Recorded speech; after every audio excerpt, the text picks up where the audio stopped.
At a corporate networking event, my stepmother waved toward me and said, "Every big family needs someone to handle the little things." I smiled, hid the anger, and spent 18 years building quiet influence. When she was up for a Lifetime Achievement Award, I leaked proof of her financial crimes. The award was revoked publicly. Her reputation collapsed overnight. Her family lost their trust fund, their properties, their connections, and her great-grandchildren are forbidden to even mention her name in public records. I was 24 years old, standing in heels I couldn't afford, drinking cheap white wine from a glass that cost more than my monthly rent. The Hartford Professional Women's Gala was in full swing. Crystal chandeliers, orchestra in the corner, politicians shaking hands like they actually gave a damn. That's when she said it. Evelyn, my stepmother. She was surrounded by board members, donors, and all the fake friends money buys. She wore that cream-colored Chanel blazer, the one she only pulled out when there were cameras. Her lips were red, her nails were sharper than her words, and her words could cut glass. She pointed toward me and said, "Every big family needs someone to handle the little things." The whole table laughed like it was a compliment. I smiled. I smiled so hard I thought my face would crack. They didn't hear what she meant, but I did. I always heard it. I was the little thing. When my mom died, I was 10. I don't even remember much, just that everything got quiet in our house. Then Evelyn showed up 6 months later, with her perfect teeth and ideas about cleaning up the place. She didn't move in. She took over. My dad was grieving, weak.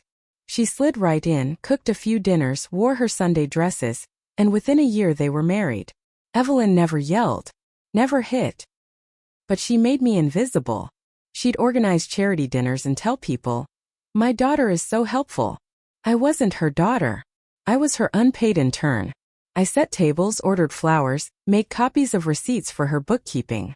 I knew the difference between her real guest list and the one she gave the tax advisor before I knew how to drive. Her kids, her biological kids, they were the stars. I was just the responsible one, the dependable one, the one who handled the little things. So I made a decision that night at the gala. If that's who I was to her, the little one, the helper, the quiet nobody, I'd use it. I'd weaponize it. I'd take my time. And when she fell, it would be so slow, so complete. She wouldn't even realize it was happening until it was far too late. I didn't start by fighting. I started by watching. Evelyn was smart. She didn't just hide money. She hid herself behind good deeds. She was on 5 nonprofit boards. She ran a foundation that empowered girls through literacy. She hosted garden parties that got write-ups in the Hartford Chronicle. So I played the loyal stepdaughter. I offered to help with paperwork. I cleaned up after her events. I made contacts. Quietly. She never noticed how often I stayed behind to talk to the event staff. She didn't see me collect invoices, scan receipts, or snap photos of donor books. She assumed I was small, and small things don't get noticed. By year 3, I had a private drive full of records. Not enough to sink her. Not yet. But I had threads, names, patterns. I got a job with a logistics startup in New Haven. Nothing fancy, but it gave me cover. Evelyn barely asked about my work unless it benefited her social circle. She never saw me join professional circles. Never noticed when I started attending municipal funding meetings or regional finance seminars. I wasn't the face in the crowd. I was the name in the footnotes. But I was in the room. I made friends with compliance officers, low-level tax attorneys, a few people in the nonprofit audit space. I never said Evelyn's name. I just asked questions. How do people hide donations? What are common nonprofit scams? I wasn't a whistleblower. I was just curious. I started dating a forensic accountant. It didn't last long, but long enough. He taught me how to read financial disclosures the way a hunter reads tracks. I learned what missing lines meant.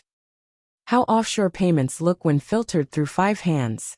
How consultant is often just a family member getting a paycheck for nothing. I revisited Evelyn's past. The scholarships? Inflated. The donations? Misreported.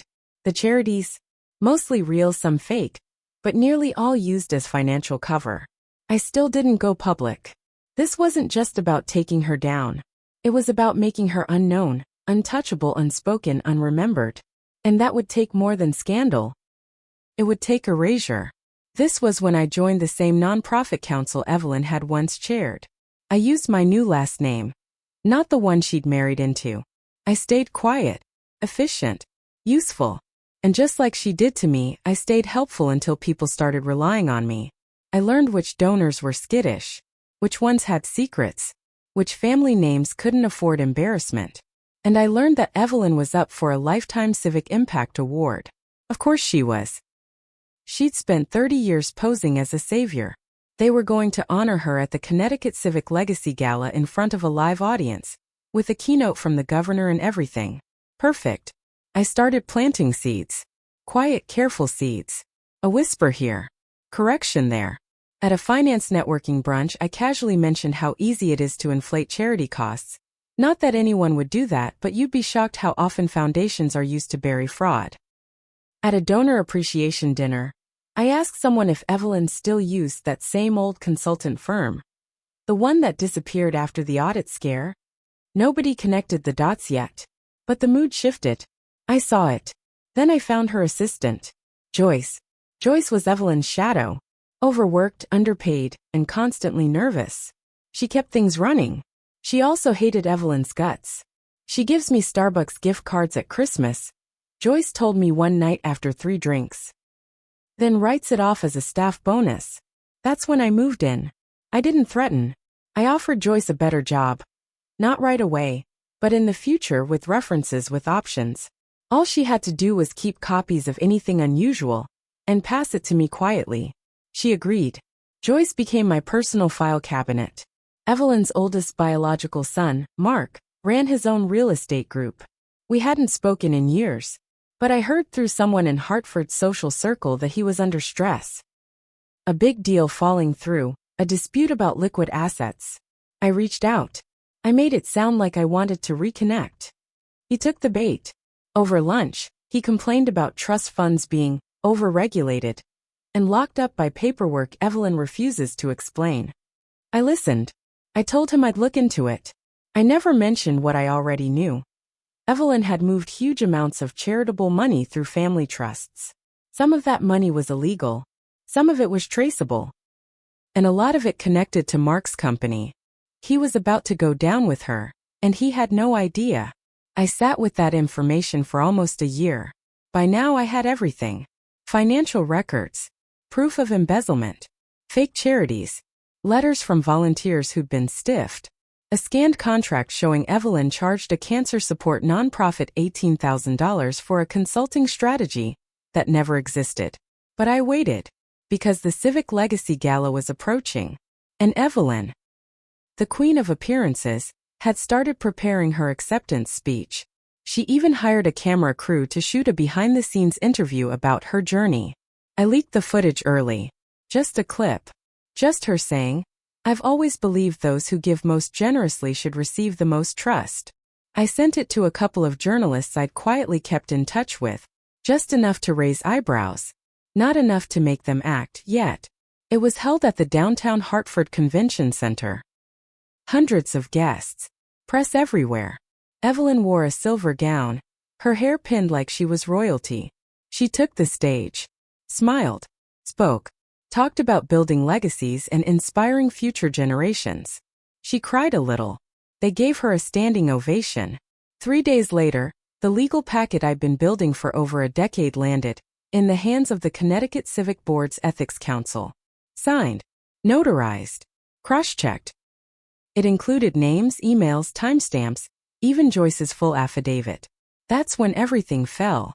Within 48 hours of receiving my anonymous report, the Civic Board called an emergency session. The chairperson, a woman named Diane Ritter, who had once called Evelyn the gold standard of female philanthropy, issued a sudden press release. It was short.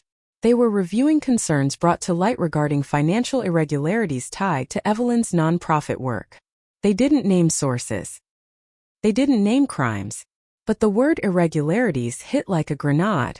Then came the second leak. I didn't send it, but someone did. It was the donor list for Evelyn's Literacy Foundation. And next to several names were unusual notations. Service trade only, delayed funds, in-kind not received. The donors began to panic. Then, 2 days later, one of the more respected board members from the Children's Futures Foundation resigned suddenly, citing a potential breach of ethical standards. That resignation made the local news. That news brought reporters to Evelyn's doorstep. She tried to hold a press conference. She called it a disgusting smear campaign, blamed jealous insiders.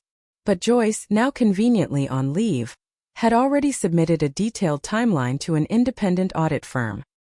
The documents matched my files exactly. Evelyn's speech aired on a Friday night. By Monday, the award was revoked. Publicly. When Evelyn's award was pulled, she lost more than just a plaque.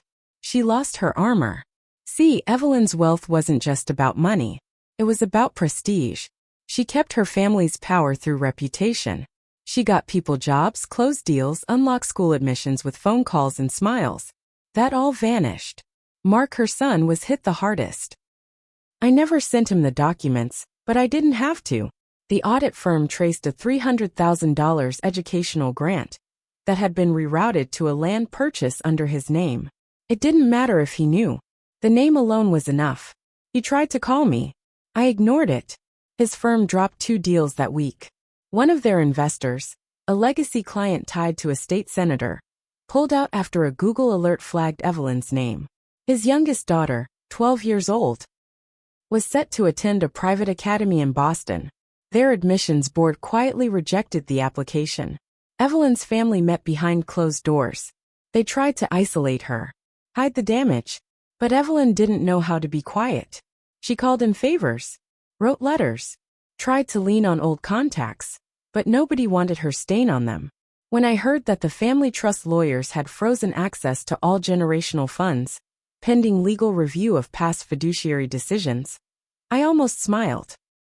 Her great-grandchildren, the ones she called her true legacy, weren't just disinherited. They were forbidden from ever using her name in college applications, scholarship essays, or any formal biography linked to the family trust. Her daughter-in-law told a friend, "It's like she never existed." I made sure of that. The Hartford Chronicle ran the headline on a Thursday. Civic icon Evelyn M. tied to widespread nonprofit fraud. They used her full name, middle initial and all. No honorifics. No flattering adjectives. Just fraud. TV anchors brought up how many kids were denied services through her charities. One investigative report interviewed a single mom who'd been promised tutoring grants for her autistic son, only to be ghosted after Evelyn's foundation redirected funds. Even her friends started walking away. The country club revoked her honorary membership. The university that gave her a building wing stripped her name from it. Overnight, Evelyn M. Resource Center became the Hartford Literacy Hall. And her own kids? They cut her off. One of her grandsons, the only one I ever liked, told the press that she betrayed the values she taught us. He was angry but also embarrassed. He said, "My grandma always said reputation is everything." Then she sold hers off in pieces. That hit harder than any lawsuit ever could. Evelyn tried to sue the audit firm. She filed for defamation, emotional distress, the usual garbage. It didn't last long. Joyce's affidavit held up. So did the timestamps. So did everything I'd given. The court dismissed it. That's when Evelyn stopped showing up in public. I heard she moved into a condo outside New Haven. No staff. No visitors. They say she walks in the mornings alone, head down, wearing giant sunglasses. People who pass her don't recognize her anymore. People who do don't say hello. You'd think I'd feel clean after all of it. I thought I would. But something shifted after that last news clip aired. A younger reporter asked during a panel, "Do we know who leaked the files? Was it someone inside the family?" And that was when it hit me. I wasn't invisible anymore. I never wanted to be seen. I wanted her to be gone. Erased. Forgotten. But the silence didn't come without noise. Mark eventually figured it out. Or maybe someone told him. He sent me a text I didn't expect. "You didn't destroy her. You destroyed all of us." I didn't respond. He wasn't wrong. Her grandkids, even the ones I liked, lost their futures too. College dreams, internships, name connections. All poisoned. All erased with her. I got what I wanted. But it wasn't clean. Last I heard, Evelyn submitted a letter to the State Historical Society, asking for her personal archive to be reconsidered for inclusion. They denied it. In the official records, the page that once held her name now reads, C. Records permanently sealed following ethics review. She's alive, but only barely. No awards. No books. No stories. Her face won't hang on any walls. Her words won't be quoted at fundraisers. Her name won't be spoken at family weddings. And when she dies, her obituary will be short. No one will say lifetime achievement. No one will say legacy. They'll just say Evelyn M. 83 died in quiet. No servaiving repjetaschen. And I'll be somewhere in the crowd, watching, silent, just like she taught me.